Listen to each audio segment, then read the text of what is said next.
people who live in a rural area out in the country. What will city folk never understand?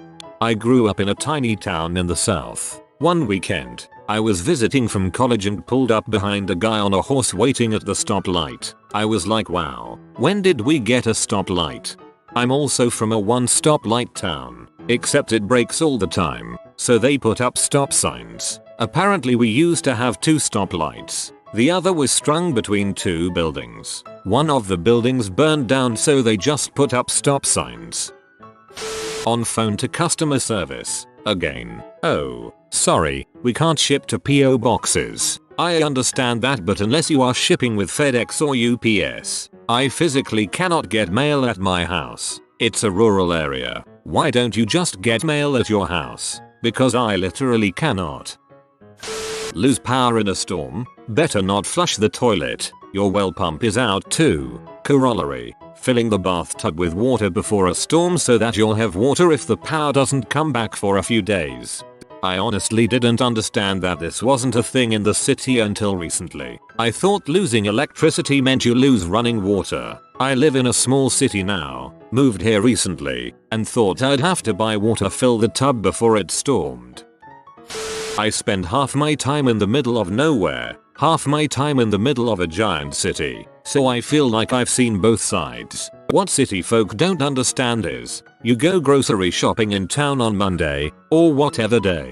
After Monday, you've now got all the food you're going to have until next Monday. Wednesday night, you get a strong craving for Ben & Jerry's cinnamon bun ice cream. Well, you're not getting any, because it's a half-hour drive into town and the only grocery store there closed at 6 o'clock. Forget to buy an ingredient you needed for a meal? Well, now you're having that meal without that ingredient, or you're having something from out of the deep freeze. But the flip side of this inconvenience is, you can go an entire day without having to talk to or interact with anyone. Yes, there is no, I don't want to eat this, I'll just order a pizza. There is nowhere to just go grab something to eat, unless you want to drive 30 minutes you're cooking or having a sandwich.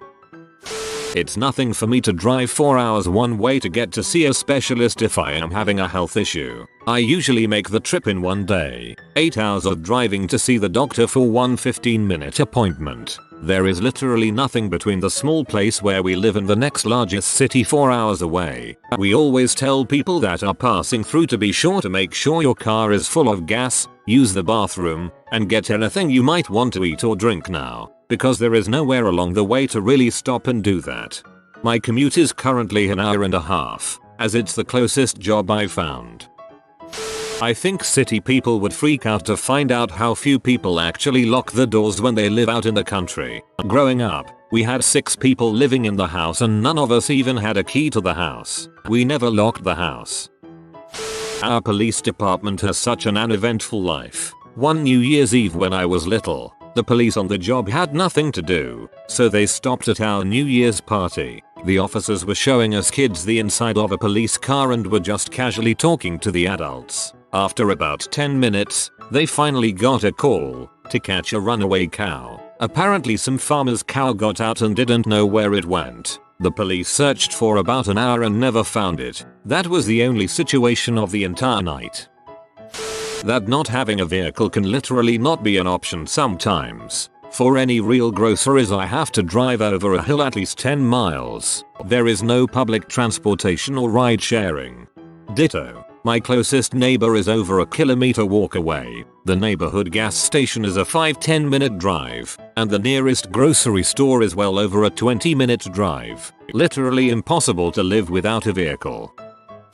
Aside from everything mentioned, making good with your neighbor, I don't mean drinks every Saturday night, but everyone helps everyone because you will need it. Everything is 45 minutes 1.5 hours away, whether you need some starting fluid for an engine, or he needs some eggs to finish up that pea crust before guests come over, or just help with a little physical labor. Heck, without me asking, my neighbor drove his tractor down the road to clear my snowy driveway. I'm not some old lady, I'm a 30-year-old dude with the machinery to do it myself. I've lived in the city, and not only do people not know their neighbors, but when they do it's usually over passive-aggressive behavior and not letting little things go. Oh, Jesus frick, they planted begonias within 3 feet of the property line, which is against city ordinance. WHO cares. What's better, having those begonias 6 inches further back, or neighbors who don't hate you? Had a GF that was upset that I regularly let my neighbors use my hose to fill their drinking water before they got a well set up at their camp.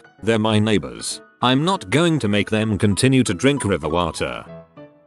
Wanna go to Walmart or Livestock? Okay, 40-minute drive, here we come. We moved up into the mountains a couple years ago and life up here is different. Everything is far away unless you want to go to the local market that has prices marked up high as a skyscraper. Barely any sidewalks or street lights. And internet is slower. Everybody knows each other, so gossip is an ongoing high thing to talk about, but the lack of traffic and the beautiful view is hard to beat.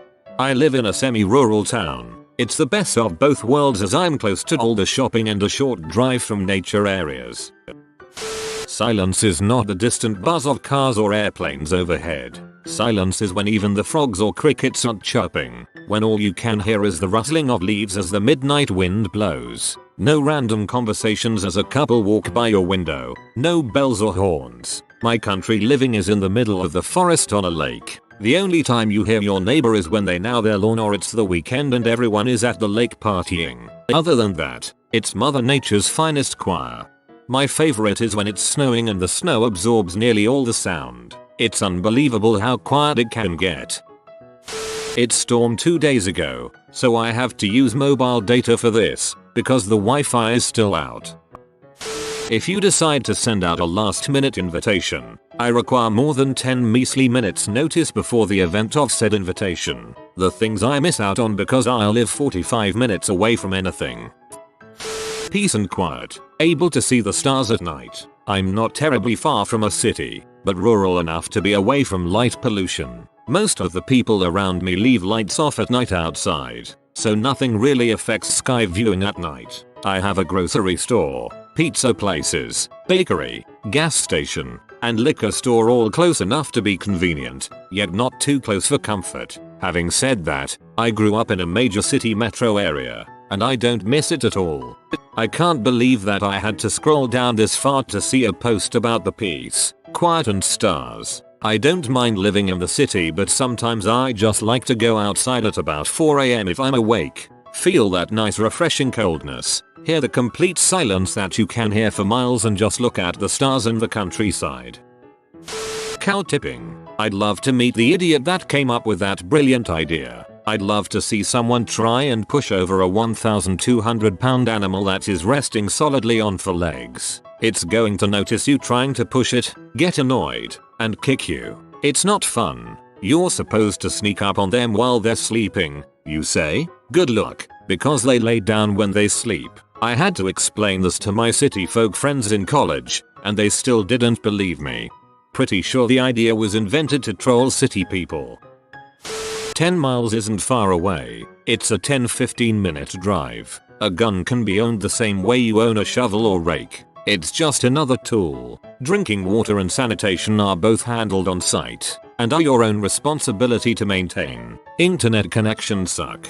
I live out in the country. I hear gunshots all the time. Something is always in season, or someone is trying to get a critter out of the yard. I don't really pay attention. The neighbor could be murdering his wife and I wouldn't think a thing if I heard shots from their house.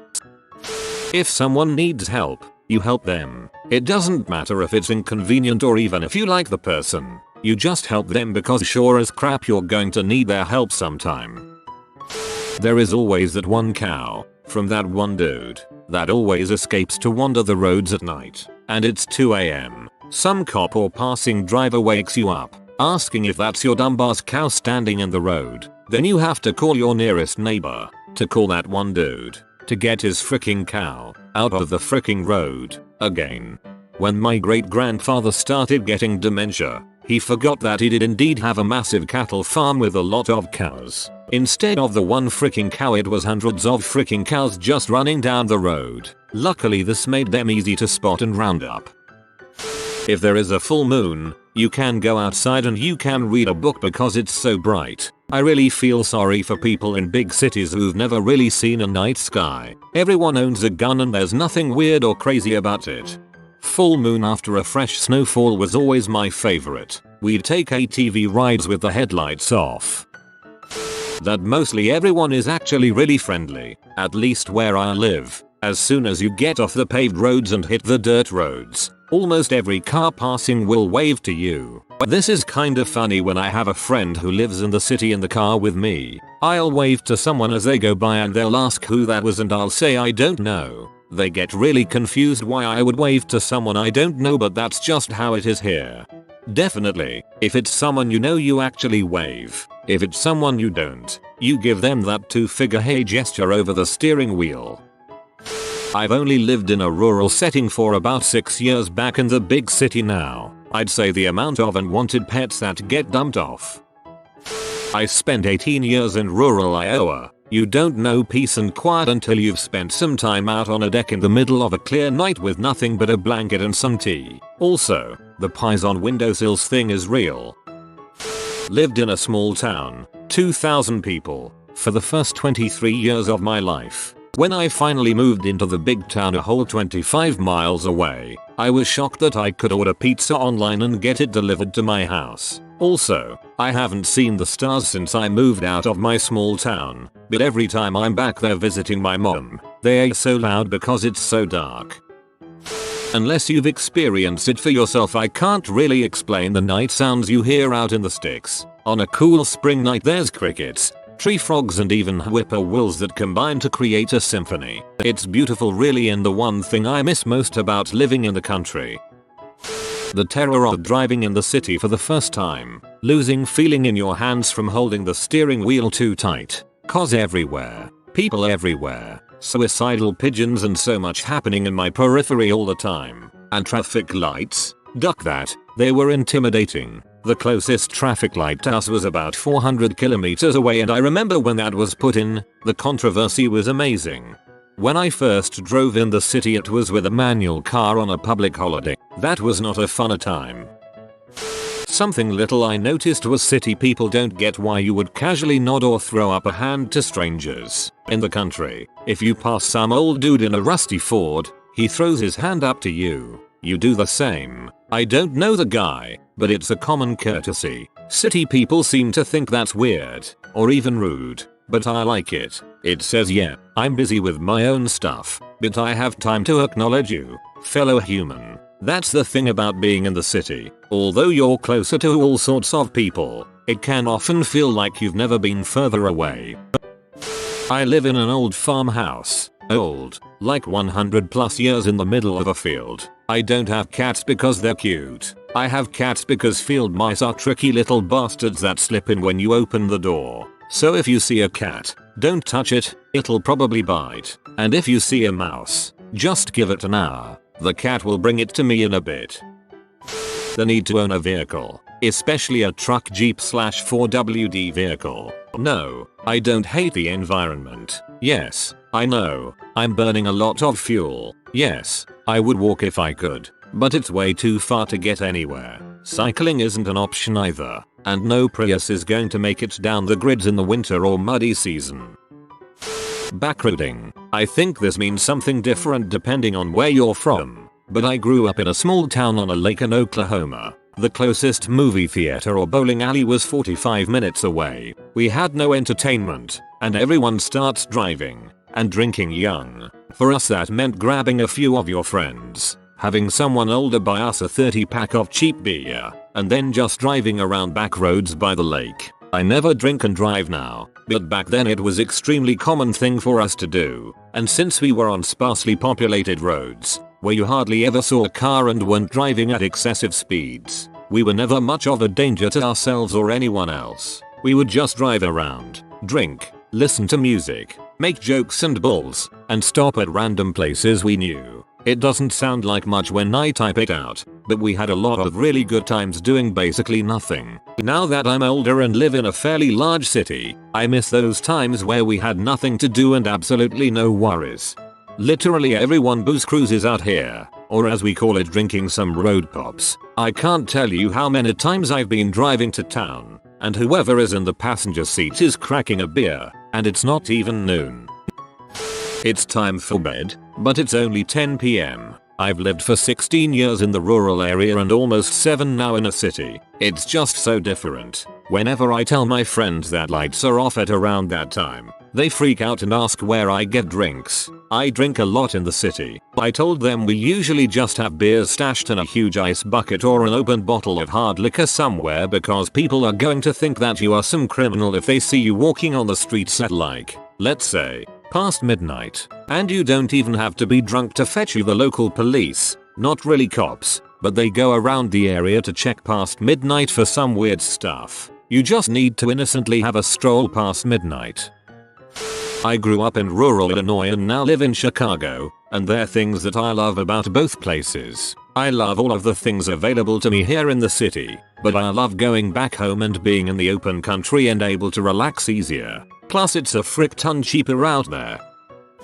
I'm finally getting internet access, and thus phone service, hopefully. 1. Cellular Wi-Fi hotspot, deep cycle battery, charge controller, and modified car charger for the hotspot, all in a wood frame, all in a Rubbermaid bin, on the ridge, bolted 20 feet up a tree so no one fricks with it, solar panel on top. 2. 700 feet away, through trees, down in the holler, Wi-Fi router with 30 dB parabolic antenna. Fingers crossed.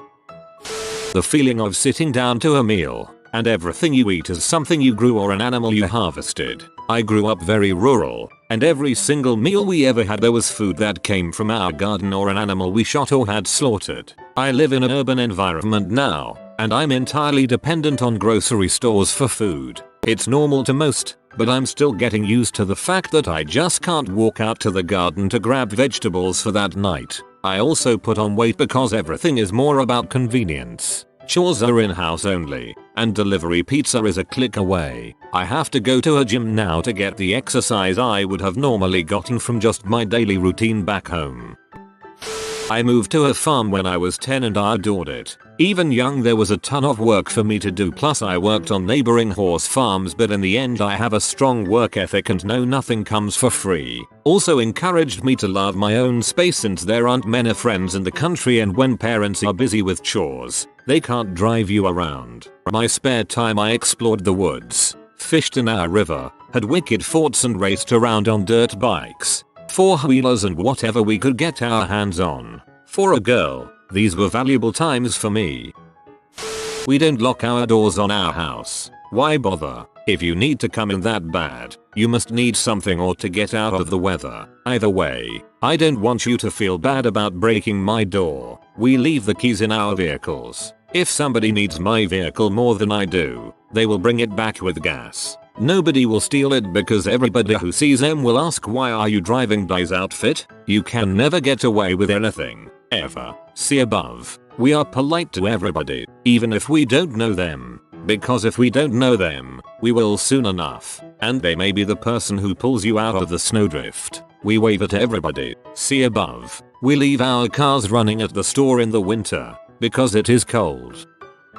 I live out in the country, but within reasonable distance of a decent sized town. Recently, city people are starting to buy small tennis shaker plots and build houses around me. They fail to understand that it is not silent out here like they think it is, and how much work it takes to keep up an acreage. Here's a list of complaints I have received from my newest neighbors that just moved out here from the city. 1. The chickens were walking along the fence line and feeding. That is unacceptable because they may step onto their property. They never go more than a couple feet past the fence. 2. My uncle and I were making too much noise with a skid steer and chainsaws removing dead and dying trees on my property in the middle of the day. 3. The cows smell too bad and they can smell it in their house. 4. It gets too dusty when we cut the pasture and we need to stop doing it cause they can't have their windows open. They have also complained to other neighbors about noise and stuff they make on their property, and the farmers around here haven't even started working their fields yet.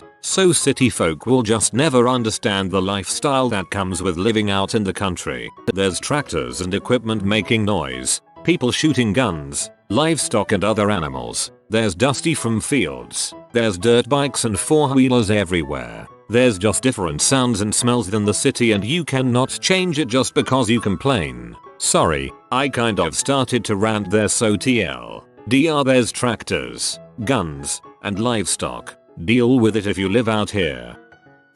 A person in the city will take their kid to the local park to play. A person in the country will have to build by their kid a playground area. That's a reason why many people from the country are more anti-tax than city people. They don't notice the benefits as much. Not only anti-tax but anti-regulation. You have to get permits to build pretty much anything on your own property, at least in some states. Being friendly with your neighbors is a matter of having people to help you in a time of need, not just niceness. Growing up in a small town, your neighbors are the only people who can help you in case of something hitting the fan before the authorities can arrive. For example, in my neighborhood I have been present for 2 deaths, 2 births, 3 tree fall removals, 3 possible burglaries, 1 real burglaries, 1 homeless person sleeping in a barn, 2 neighbors too drunk to make it to bed, 1 collapsed roof from snowfall. For most of those the police, firemen, ambulance did come, but it was the people in the house next to you that arrive first and know you best that help you through the tough times. I don't know how it is in big cities. Maybe you guys have that, maybe you don't. Everything is closed 8 months of the year. I'm from vacation land, where the only important people are the ones who don't live here. If you see a 12-year-old driving, they've probably been at it for a few years. If you're in the woods and it's a healthy forest, it is loud. Drinking from a creek river won't kill you or give you giardia, unless it's cloudy. Stars and the moon provide more than enough light to see by just fine most of the time. If you're going into town, you figure out all the errands you have to run and make a day out of it, because it can be a several-hour drive to get to where you need to be. There is at least a 90% chance you've never heard of my town. Every time I say this, someone acts all high and mighty like they have extensive knowledge of small towns in my province because they drove through Ashcroft one time. And in most cases they either have no idea where that is or they know but only went there to fish or something.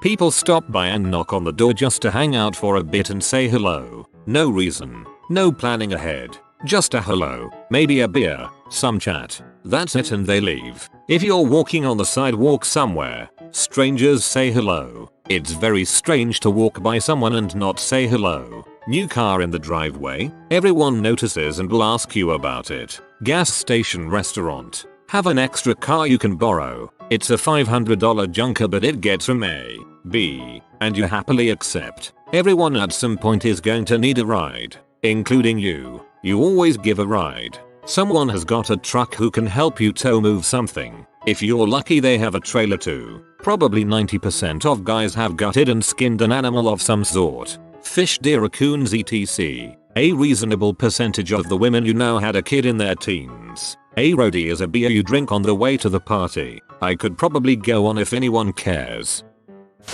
Dear sweet lord, they will never understand that farm animals are just fine living outside. But we have sheep and twice now. Some dipstick has called it in. Look, for one thing, this is a primitive breed that is known for its ability to live in very harsh environments. Not that ours is, but there were some pretty cold days this winter. For another, each one has a ton of wool on its back. They would get overheated if we put them in a barn. Not to mention, my husband is out there twice a day, even when he's sick, making sure they get fresh hay, fresh water, and a scoop or two of grain. These animals are very well cared for, but because they're outside all the time, people automatically think they must be mistreated somehow. Nope, they're just outdoor animals. They are not pets. We raise them for wool and we raise them for meat. If your only experience with animals involves a toy breed of dog with his own wardrobe, you know nothing of animal husbandry and I am inwardly rolling my eyes at you.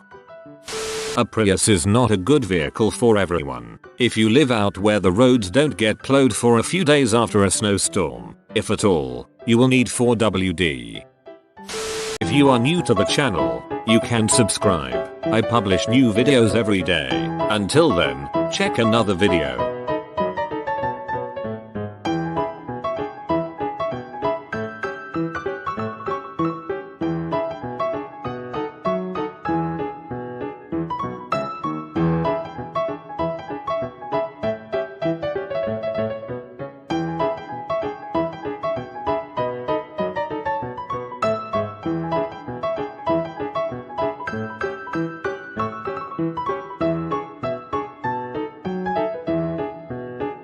Bye for now.